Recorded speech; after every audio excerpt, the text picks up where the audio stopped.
నమస్కారం. PVB news కి స్వాగతం. హెడ్లైన్ చూద్దాం.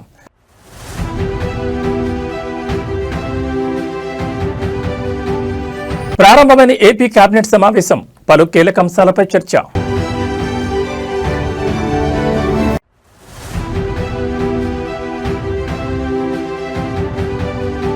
ఇవాళ కాంగ్రెస్ కీలక సమావేశం, మున్సిపల్స్ పై ప్రధానంగా చర్చ.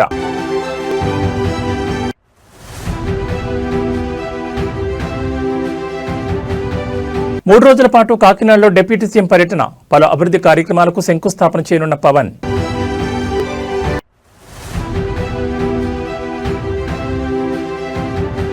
మున్సిపాలిటీల ఎన్నికలపై కీలక అప్డేట్, రాష్ట్ర వ్యాప్తంగా ఒకే విడతలో ఎన్నికలు.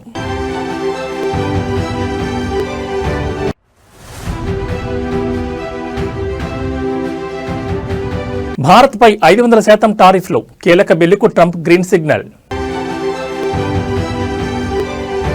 ఇక డీటెయిల్స్ చూస్తే ఆంధ్రప్రదేశ్ రాష్ట్ర మంత్రిమండలి సమావేశం ప్రారంభమైంది. సచివాలయంలో సీఎం చంద్రబాబు అధ్యక్షతన ఈ భేటీ జరుగుతోంది. సిఆర్డీ అథారిటీలో ఆమోదించిన పలు అంశాలకు కేబినెట్ గ్రీన్ సిగ్నల్ ఇచ్చే అవకాశం ఉంది. అలాగే కృష్ణానది తీరంలో మెరీనా వాటర్ ఫ్రంట్ అభివృద్ధి కోసం భూ కేటాయింపులకు మంత్రిమండలి ఆమోదం తెలపనుంది. అలాగే రాజధానిలో గతంలో కేటాయించిన 112 ఫ్లాట్లలో మార్పులకు సైతం కేబినెట్ ఆమోదం తెలపనుంది. అయితే ఎస్ఐపిబిలో ఆమోదించిన పెట్టుబడి ప్రతిపాదనలకు కూడా ఏపీ కేబినెట్ గ్రీన్ సిగ్నల్ ఇవ్వనుంది. మొత్తం 14 సంస్థలకు చెందిన 19,391 కోట్ల పెట్టుబడులకు ఆమోదం తెలపనుంది. పలు సంస్థలకు భూ కేటాయింపులకు కూడా మంత్రిమండలి ఆమోదం ఇవ్వనుంది. కేబినెట్ సమావేశానంతరం తాజా రాజకీయ పరిణామాలపై సీఎం చంద్రబాబు మంత్రులకు దిశానిర్దేశం చేయనున్నారు. ఈ సందర్భంగా తెలంగాణ సీఎం రేవంత్ రెడ్డి వ్యాఖ్యలకు వైసీపీ కౌంటర్లపై కూడా చర్చ జరిగే అవకాశం ఉంది.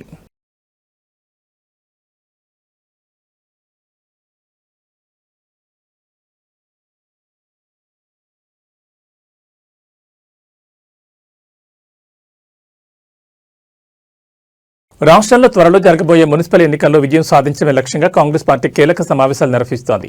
అందులో భాగంగానే టీపీసీసీ విస్తృత స్థాయి కార్యవర్గ సమావేశాన్ని గాంధీభవన్లో నిర్వహిస్తోంది. టీపీసీసీ చీఫ్ ఎమ్మెల్సీ మహేష్ కుమార్ గౌడ్ అధ్యక్షతన జరిగే కీలక భేటీలో CM Revanth Reddy, TPCC chief Mahesh Kumar Goud, Congress in charge Meenakshi Natarajan, AICC కార్యదర్శులు పాల్గొనున్నారు. ప్రధానంగా మున్సిపల్ ఎన్నికల్లో అమలు చేసే వ్యూహాలపై చర్చించనున్నారు. మున్సిపల్ ఎన్నికలపై తాజాగా రేవంత్ రెడ్డి, మహేష్ కుమార్ గౌడ్ చర్చించారు. ఇటీవల పంచాయతీ ఎన్నికల్లో కాంగ్రెస్ సర్పంచ్ స్థానాలను గణనీయ సంఖ్యలో గెలుచుకున్న ప్రత్యర్థి బీఆర్ఎస్ కూడా సర్పంచ్ ఎన్నికల్లో ఆశించిన దానికంటే పనితీరుని ఎక్కువగానే కనబరిచింది. దీంతో అధికార పార్టీ అలర్ట్ అయింది. మున్సిపల్ ఎన్నికల్లో అలాంటి అవకాశాలను ప్రత్యర్థి పార్టీలకు ఇవ్వకుండా అన్ని మున్సిపాలిటీలను క్లీన్ స్వీప్ చేయాలన్న లక్ష్యంతో ప్రణాళికలు రచిస్తోంది. ప్రతి వార్డ్, డివిజన్ నుంచి 6 చెప్పిన అభ్యర్థుల జాబితాను రూపొందించి వారిలో సమర్థులైన కోసం సర్వే నిర్వహించాలని పార్టీ నిర్ణయించింది. అలాగే కేంద్ర ప్రభుత్వం ఉపాధి హామీ పథకం పేరు మార్చిన తీరుపై చర్చించే అవకాశం ఉందని పార్టీ వర్గాలు తెలిపాయి. మరోవైపు కృష్ణా, గోదావరి జలాలపైన విపక్షాల ఆరోపణలు, విమర్శలు తిప్పికొట్టేలా కార్యాచరణ తీసుకుంటారని, అసెంబ్లీలో పవర్ పాయింట్ ప్రజెంటేషన్ ద్వారా ఇచ్చిన అంశాలను ప్రజల్లోకి మరింత బలంగా తీసుకెళ్లేలా కార్యాచరణ ఉంటుందని పార్టీ నేతలు పేర్కొంటున్నారు. మరోవైపు డీసీసీల కూర్పు అంశం చర్చకొచ్చే అవకాశం ఉన్నట్టు తెలుస్తోంది. ఈ నెల 15న మండలాధ్యక్షుల నియామకాన్ని చేపట్టనున్నారు.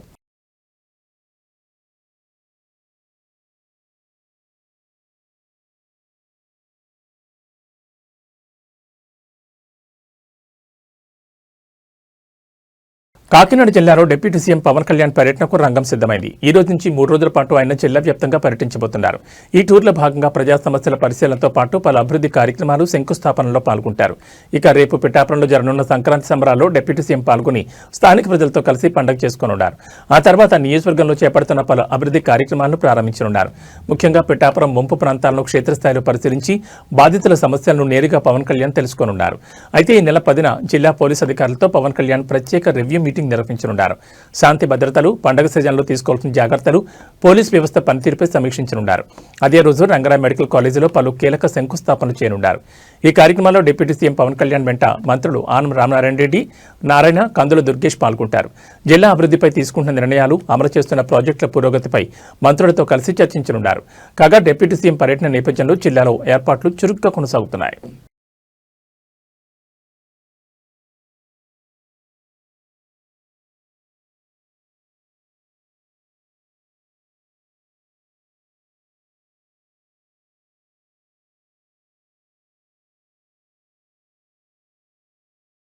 రాష్ట్రంలో మున్సిపల్ ఎన్నికలను ఒకే విడతలో నిర్వహించాలని ఎన్నికల సంఘం నిర్ణయించింది. మున్సిపాలిటీలు వార్డుల సంఖ్య తక్కువగానే ఉండడంతో ఒకే విడతలో ఎన్నికలు నిర్వహించేందుకు అవసరమైన సిబ్బంది, పోలీసులు ఉన్నారని ఈసీ గుర్తించింది.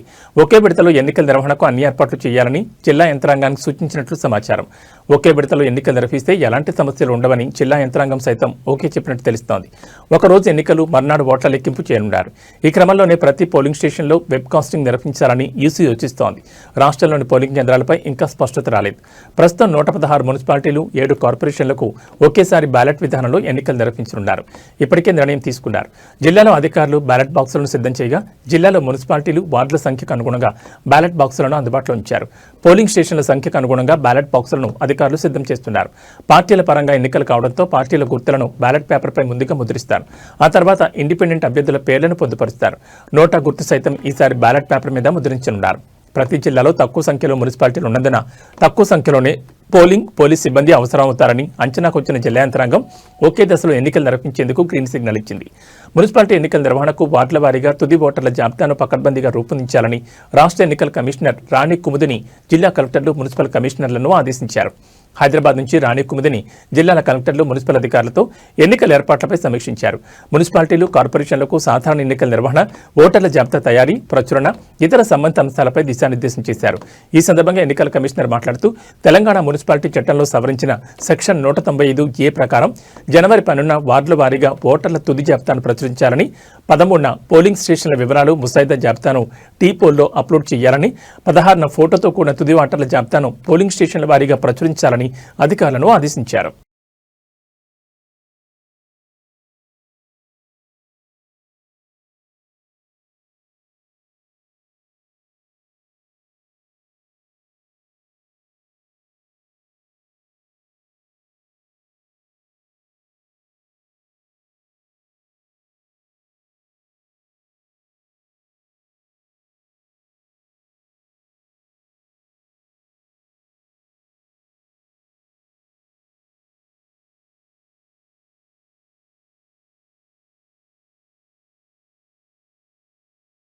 రాయలసీమ లిఫ్ట్ ఇరిగేషన్ ప్రాజెక్టు విషయంలో ముఖ్యమంత్రి చంద్రబాబు నాయుడు తీరుపై మాజీ సీఎం వైఎస్ జగన్మోహన్ రెడ్డి తీవ్రస్థాయిలో విమర్శలు గుప్పించారు.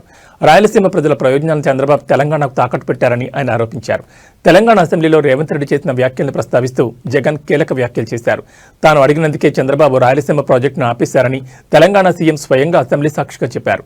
ఇది చంద్రబాబు సీమ ప్రజలకు చేసిన ద్రోహం కాదా అని జగన్ ప్రశ్నించారు. రాయలసీమకు నీరందించి ఈ ప్రాజెక్టు విషయంలో చంద్రబాబు విలన్గా మారారని, కేవలం రాజకీయ ప్రయోజనాల కోసం రాష్ట్రాన్ని అమ్మేశారని జగన్ మండిపడ్డారు. రాయలసీమ లిఫ్ట్ ఇరిగేషన్ పనులను ఆపేయాలి అని అంటూ ఏకంగా తెలంగాణ ముఖ్యమంత్రి గారు అసెంబ్లీలో క్లోజ్ డోర్ మీటింగ్లో తాను అడిగానని, తన మీద గౌరవంతో చంద్రబాబు గారు ప్రాజెక్టును ఆపేశారు అని ఏకంగా తెలంగాణ ముఖ్యమంత్రి తెలంగాణ నిండు అసెంబ్లీ సభలో వాళ్ళ రిలేషన్షిప్ గురించి, చంద్రబాబు నాయుడు గారు రాష్ట్రాన్ని ఎలా అమ్మకానికి పెట్టారు అన్న వాస్తవాల గురించి ఏకంగా రేవంత్ రెడ్డి గారు అన్న మాటలు నిజంగా ఇది చూసిన తర్వాత ఒకసారిగా రాష్ట్ర ప్రజలకు అందరికీ కూడా, రైతన్నలందరికీ కూడా, మరీ ముఖ్యంగా రాయలసీమ, నెల్లూరు ఈ ప్రాంతాలకు సంబంధించిన రైతులకు నిజంగా చంద్రబాబు నాయుడు అనే వ్యక్తి ఒక విలన్ క్యారెక్టర్ కింద కనిపిస్తుంది. ఏపీఎస్ఆర్టీసీలో సమ్మె వాతావరణం నెలకొంది. అద్దె బస్సుల యజమానులు సమ్మెశారని మోగించారు. తమకు చెల్లించే అద్దెను పెంచాలని డిమాండ్ చేస్తూ ఈ నెల 12వ తేదీ నుంచి రాష్ట్ర వ్యాప్తంగా బస్సులు నిలిపివేయనున్నట్లు హెచ్చరించారు. ఈ మేరకు గురువారం ఆర్టీసీ యాజమాన్యానికి సమ్మె నోటీసు ఇచ్చేందుకు సిద్ధమయ్యారు. స్త్రీశక్తి పథకం అమలు తర్వాత బస్సుల్లో రద్దీ విపరీతంగా పెరిగిందని, దీనివల్ల తమపై అదనపు భారం పడుతోందని యజమానులు చెబుతున్నారు. మరోవైపు పెరిగిన ఇంధన, నిర్వహణ ఖర్చులతో నష్టాలు వస్తున్నాయని, ఈ పరిస్థితుల్లో అద్దె పెంచడం తప్పనిసరని వారు వాదిస్తున్నారు. ఈ విషయంపై ఆర్టీసీ యాజమాన్యంతో చర్చలు జరిపినా ఫలితం లేకపోయింది. యాజమాన్యం నెలకు అదనంగా 5,200 ఇచ్చేందుకు ముందుకొచ్చినా ఈ పెంపు చాలా స్వల్పమని యజమానులు సంఘాలు తీవ్ర అసంతృప్తిని వ్యక్తం చేశాయి. తమతో చర్చించి అద్దెను మరింత పెంచాలని కోరుతూ సమ్మెకు దిగుతున్నట్లు స్పష్టం చేశాయి.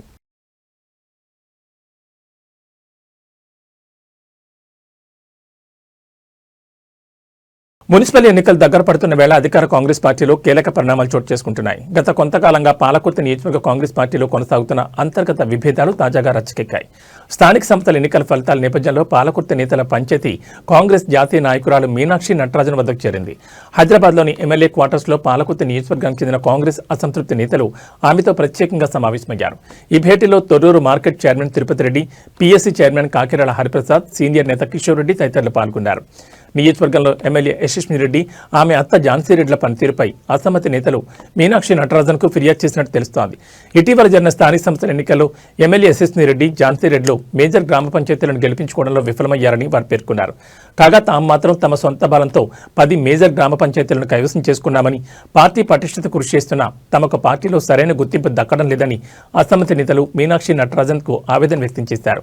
ఈ ఫిర్యాదుల నేపథ్యంలో ఆమె ఎటువంటి నిర్ణయం తీసుకుంటారనే దానిపై తీవ్ర ఉత్కంఠ నెలకొంది.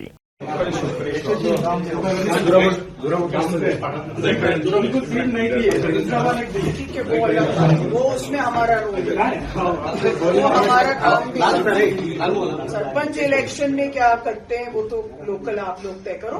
मैं जिला अध्यक्ष जी को भी बात करूँ.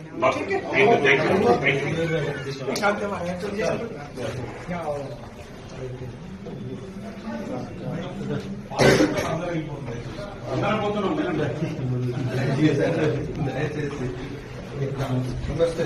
ధర్మవరం మాజీ ఎమ్మెల్యే కేతిరెడ్డి పెద్దారెడ్డిపై Tadipatri municipal chairman JC Prabhakar Reddy మరోసారి ఫైర్ అయ్యారు. రాయలసీమకు పౌరుషం లేదని చేసిన వ్యాఖ్యలకు స్ట్రాంగ్ కౌంటర్ ఇచ్చారు. ఎక్కడ పడితే అక్కడ ఏది పడితే అది మాట్లాడి షో ఆఫ్ చేస్తున్నారని, ఆయన ఫ్యామిలీతో టూర్కు వెళ్లినా ఫోటోలు పెడుతున్నారని, ఇదంతా షో ఆఫ్ అన్నారు. రాయలసీమకు పౌరుషం లేదంటే ప్రజలు చెప్పుతో కొడతారని జేసీ ప్రభాకర్ హెచ్చరించారు. రాయలసీమ రాయలసీమని తొడలు కొట్టుకోవడం, రాత్రైతే కారం ఎక్కువ తినడం, తర్వాత ఫైల్స్ ఆపరేషన్ చేయించుకోవడం తప్ప ఇంతకమి చేసిందేమీ లేదని కేతిరెడ్డి వివాదాస్పద వ్యాఖ్యలు చేశారు. ఊరికే ఉప్పు కారం తినడం, లేని పౌరుషాలు చెప్పుకోవడం చేసిన వ్యాఖ్యలపై జేసీ తీవ్రంగా స్పందించారు. 5 సంవత్సరాలుగా ఉప్పు కారం తిని 15 నెలలుగా కేతిరెడ్డికి ఫైల్స్ వచ్చాయని, అందుకే ఇలాంటి వ్యాఖ్యలు చేస్తున్నారని విమర్శించారు. డ్రైనేజ్ కాలువను చూసేందుకు వస్తే మా ఇంటి వద్దకు ఎందుకు వస్తారన్నప్పుడే నీ జ్ఞానం ఏంటో తెలిసిందన్నారు. నోటికి ఏదొస్తుంది మాట్లాడితే ఊరుకునేది లేదని హెచ్చరించారు. దమ్ముంటి డిబేట్కు వచ్చి రాయలసీమ లిఫ్ట్ ఇరిగేషన్పై చర్చించాలని, ఎవరేం చేశారో ప్రజలకు కూడా తెలుస్తుందని ఓపెన్ ఛాలెంజ్ చేశారు. చంద్రబాబు నాయుడుపై విమర్శలు చేయడం తగదని సూచించారు. చంద్రబాబు నాయుడు గురించి ఏం తెలిసిన మాట్లాడుతున్నారని ప్రశ్నించారు. తాను జగన్ కన్నా పెద్దోడే అయినా ఏనాడు ఇష్టం వచ్చినట్లు మాట్లాడనేది అది ఒక లీడర్కి ఇచ్చే రెస్పెక్ట్ అని అన్నారు. నీకు యాడికి నోటికి వస్తాడు మాట్లాడతావా? యాడికి నోటికి వస్తాడు మాట్లాడతావు నువ్వు? ఏమనుకుంటాను? రాయలసీమ పౌరుషం లేదా? లే, నువ్వు ఏం చేసినావురా? రా డిబేట్కి రా. లిఫ్ట్ ఇరిగేషన్ గురించి మాట్లాడదాం. రాయలసీమ లిఫ్ట్ ఇరిగేషన్ మాట్లాడదాం. అంతకుముందు మీరు చేసిండ్రే. నాకు పడగలరా? అటు మిద్దెలు కట్టించుకొని 4 గుర్రాలు పెట్టుకొని ఏమే మినీ కూపర్ పెట్టి నీ కథ నాకు తెలియదా? ఎంతుందిరా నీకు? ఎంతుందిరా? మినీ కూపర్ అంటే కూడా తెలియదు. ఏమే కొన్ని రోజులు నువ్వు వాడితే కొన్ని రోజులు మీ సినాయన వాడే అంటే యాడికంటే అటు మాడతావు. రాజస్థాన్ జనాన్ని తంతారే నిన్ను. నీ భాష మార్చుకో. మొన్న చెప్తాను చూడు, మొత్తం ముస్లిమ్స్ నీకు ఓటు వేసినారు కాబట్టి నువ్వు వాడికి వచ్చినావు. అదే వేరే వాడిని నిలబెట్టింటే వేలకు పోయింది. పొంద గుడ్ మార్నింగ్, గుడ్ ఈవినింగ్ ఏం చేసినావు చెప్పరా? ధర్మవరం నువ్వు ఏం చేసినావు చెప్పరా? తెస్సువి మిషన్, తెస్సువి సెగ్రిగేషన్ మిషన్ ఈ రోజుకి అట్లే ఉంది. బాడిగలు తీసుకొని తిన్నావు, దాంతో నువ్వు సుఖపడినావు. రా ధర్మవరం పోదాం. ఈ రోజుకి మీ సెగ్రిగేషన్ చేసినారా? ఎందుకు అందరిని ఆడబోసుకుంటాడు? అంటే చంద్రబాబు నాయుడు గురించి లే, నీకు చంద్రబాబు నాయుడు గురించి మా అర్హత ఉందిరా. నేను కూడా జగన్ కన్నా పెద్దోడిని, బట్ ఈజ్ ఎ లీడర్. కొద్ది వరకే నేను మాట్లాడగలను. ఏవో దేశంలో నువ్వే అంతా తెలిసినట్లు స్టైల్గా హైదరాబాద్లో సంచలనంగా మారిన గొర్రె మేకల రక్తం మాఫియా వ్యవహారం ఇప్పుడు దేశవ్యాప్తంగా చర్చనీయాంశంగా మారింది. బతికున్న గొర్రెలు మేకల నుంచి రక్తాన్ని సేకరించి అక్రమంగా వ్యాపారం చేస్తున్న ముఠాపై కేంద్ర ప్రభుత్వం సీరియస్గా స్పందించింది. ఈ వ్యవహారంపై కేంద్ర డ్రగ్ కంట్రోల్ ఆధ్వర్యంలో విస్తృత స్థాయి దర్యాప్తు ప్రారంభమైంది. కేంద్ర డ్రగ్ కంట్రోల్ అధికారుల సూచనలతో హైదరాబాద్ పోలీసులు రాష్ట్ర డ్రగ్ కంట్రోల్ అధికారులతో కలిసి కాచిగూడ ప్రాంతంలోని సిఎన్కే ఇంపోర్ట్ ఎక్స్పోర్ట్ కంపెనీలో ఆకస్మిక సోదాలు నిర్వహించారు. ఈ దాడుల్లో భారీ మొత్తంలో రక్త నిల్వలు బయటపడ్డాయి. సుమారు 1000 లీటర్లకు పైగా గొర్రె మేక రక్తంతో నిండిన ప్యాకెట్లను అధికారులు సీజ్ చేశారు. ఇంత పెద్ద మొత్తంలో రక్తం నిల్వ చేయడం వెనుక అసలు ఉద్దేశం ఏమిటన్న దానిపై అనుమానాలు వ్యక్తమవుతున్నాయి. సోదాల సమయంలో సీజ్ చేసిన రక్తం ప్యాకెట్లను హర్యానాలోని పాలీ మెడికోర్ కంపెనీకి పంపిస్తున్నట్లు అధికారులు గుర్తించారు. అయితే ఈ రక్తాన్ని ఎలాంటి అవసరాల కోసం వినియోగిస్తున్నారన్న విషయంపై ఇప్పటికీ ఇంకా స్పష్టత రాలేదు. ముఖ్యంగా ఈ రక్తంతో క్లినికల్ ట్రయల్స్ నిర్వహిస్తున్నారా అనే అనుమానాన్ని డ్రగ్ కంట్రోల్ అధికారులు వ్యక్తం చేస్తున్నారు. అవసరమైన అనుమతులు లేకుండా జంతు రక్తాన్ని సేకరించి తరలించడం చట్టవిరుద్ధమని వారు పేర్కొన్నారు. ఈ వ్యవహారంలో సిఎన్కే ఇంపోర్ట్ ఎక్స్పోర్ట్ కంపెనీ యజమాని నికేష్ పరారీలో ఉన్నట్లు పోలీసులు తెలిపారు. గత 2 రోజులుగా అతడి కోసం ప్రత్యేక బృందాలు గాలింపు చర్యలు చేపట్టాయి. నికేష్ పట్టుబడితే రక్త సేకరణ విధానం, ఎక్కడి నుంచి ఎంత మొత్తంలో రక్తం తీసుకుంటున్నారన్న అంశాలపై పూర్తి క్లారిటీ వచ్చే అవకాశం ఉందని అధికారులు భావిస్తున్నారు.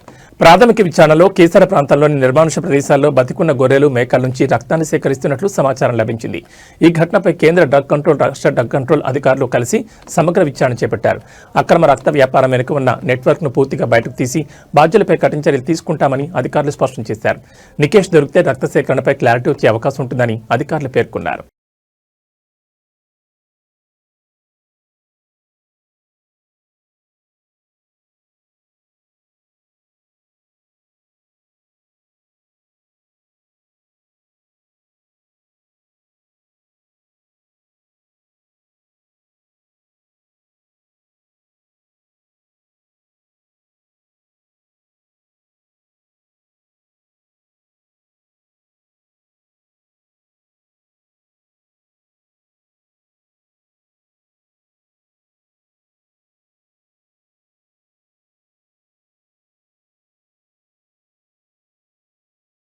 అమెరికా అధ్యక్షుడు ట్రంప్ సంచలన నిర్ణయం తీసుకున్నారు. రష్యాపై ఒత్తిడి పెంచేందుకు ద్వైపాక్షిక ఆంక్షల బిల్లుకు గ్రీన్ సిగ్నల్ ఇచ్చారు.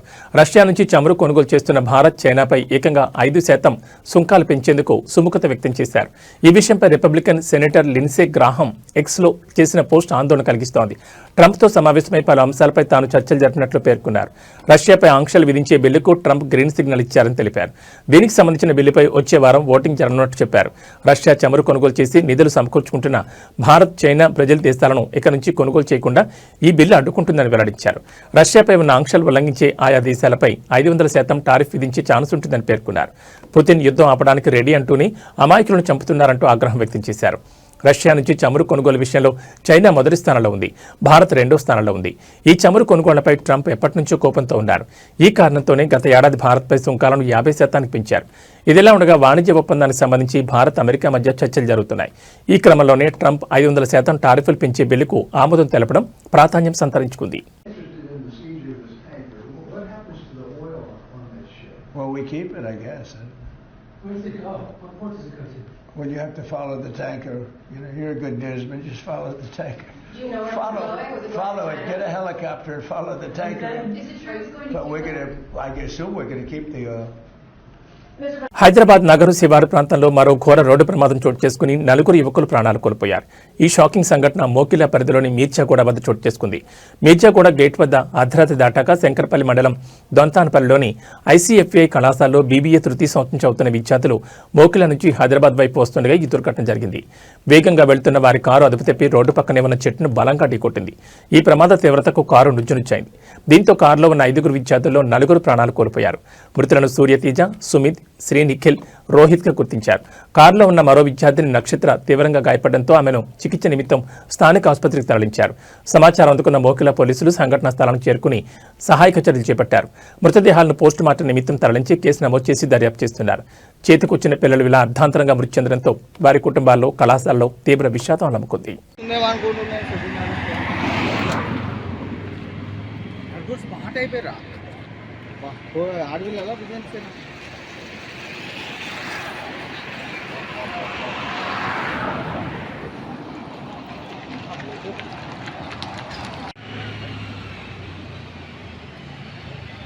కార్లో ఫోటోలు ఉన్నాయి కానీ నాకు ఐడియా అవన్నీ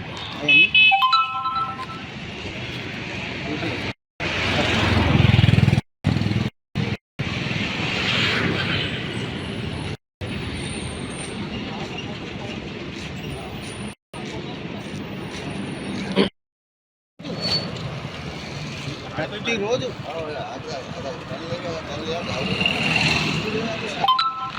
టోటల్ లైఫ్ ఖరాబ్ అయిపోయింది. రాజకీయ రంగ ప్రవేశం చేసిన అనంతరం తమిళ స్టార్ హీరో విజయ్ నటించిన చివరి చిత్రం జననాయకన్ విడుదల వాయిదా పడింది. ఈ విషయాన్ని చిత్ర నిర్మాణ సంస్థ కేవీఎన్ ప్రొడక్షన్స్ సోషల్ మీడియా ద్వారా వెల్లడించింది. హెచ్ వినోద్ దర్శకత్వంలో రూపొందిన ఈ చిత్రాన్ని సంక్రాంతి సందర్భంగా జనవరి 9న విడుదల చేయాలని చిత్ర నిర్మాణ సంస్థ భావించింది. అయితే సెన్సార్ బోర్డు నుంచి ధృవీకరణ పత్రం అందకపోవడంతో చిత్ర బృందం న్యాయస్థానాన్ని ఆశ్రయించింది. చిత్రం సెన్సార్ ధృవీకరణ విడుదలపై జనవరి 9న కోర్టు నుంచి తుది ఉత్తర్వులు వెలువడే అవకాశం ఉండడంతో విడుదలను వాయిదా వేయాలని చిత్ర నిర్మాణ సంస్థ నిర్ణయించింది. విడుదలకు సంబంధించిన కొత్త తేదీని త్వరలో ప్రకటిస్తామని నిర్మాతలు తెలిపారు. ఈ చిత్రాన్ని తెలుగులో జననాయకుడు పేరుతో విడుదల చేయనున్నారు. రాజకీయాల్లోకి అడుగుపెట్టిన విజయ్కు ఇదే చివరి చిత్రం కావడం విశేషం.